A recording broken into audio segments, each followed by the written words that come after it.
wala silang panginahanglan. Ginoo, ikaw nakakita, tanang panginahanglan karon. Ikaw magtatapos. Mamuhat ka din. O gamang giampo, Lord, nga ikaw mag-operate ang espirituhanang sa labutan, sa tingkating, nga ako makita, madungog, Ginoo, ang mabutang espirituhanan. O gamang giampo, Diyos, nga ikaw magtatapon, sa mga miling nga dugo.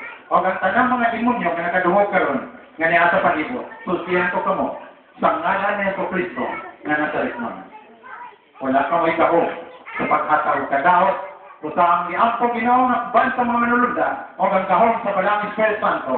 Kung pagtabon sa mga miling nga dugo, hindi makakita ang tanan sa utang Espiritu sa ngalan ni Jesus na Nazaret. Salamat sa Diyos.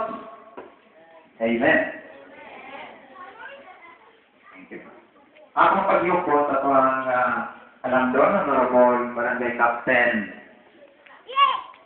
Anselmo Kasalita.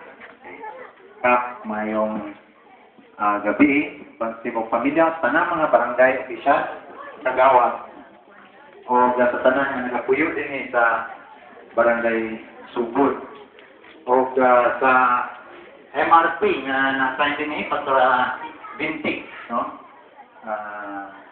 Salamat kayo.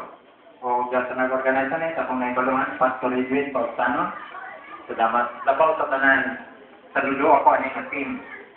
Karon pa na nato na nagasila permit ng college pero wala ko nakasinati karon ako nakakita o ako dayon nakalibalo sa ilahang motibo ora kita na ko sa ilahang tumo sa giingon to miyadong gabi lain sila grupo reliyon mao kita karon ako kamo ang iyon na atong ibutang diri sa atong luyo ang atong reliyon karon butang na diri sa luyo para may mutulak sa to mag-abot ta sa atong nato Ginoo.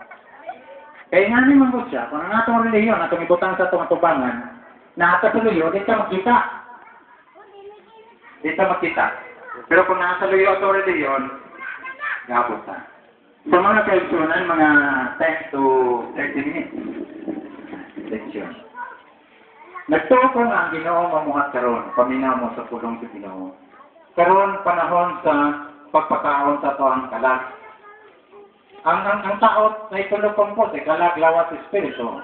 Ang lawas na ito mo siya, makaon, pamaaw, paniuto, panihapon. Atong espiritu kining katingog.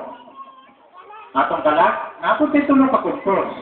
Atong una-una, atong pagbati, ang ato ang kagustuhan. Feelings na to, emotions, o desisyon. Ang pagkaon ang pulong sa Ginoo mo na iingon bitaw diha sa Mateo 4:4, manangin tagnaan, ang iyon ko mo sa pila ka minuto nga atong pagkaunon ang atong kalag ug espiritu. Sugot mo na? Okay. Because sila master, hindi kayo sa maluto. Pero sa iyang libro, di dito ka kabasa dito sa mga resitibo. Nga doon ay pagkaon dito, makahatag kinakulit ng ulay katapusan. Pero din sa Bible, pagkaon sa itong kalag espiritu, makahatag niya siya kinabuhi ka ulit.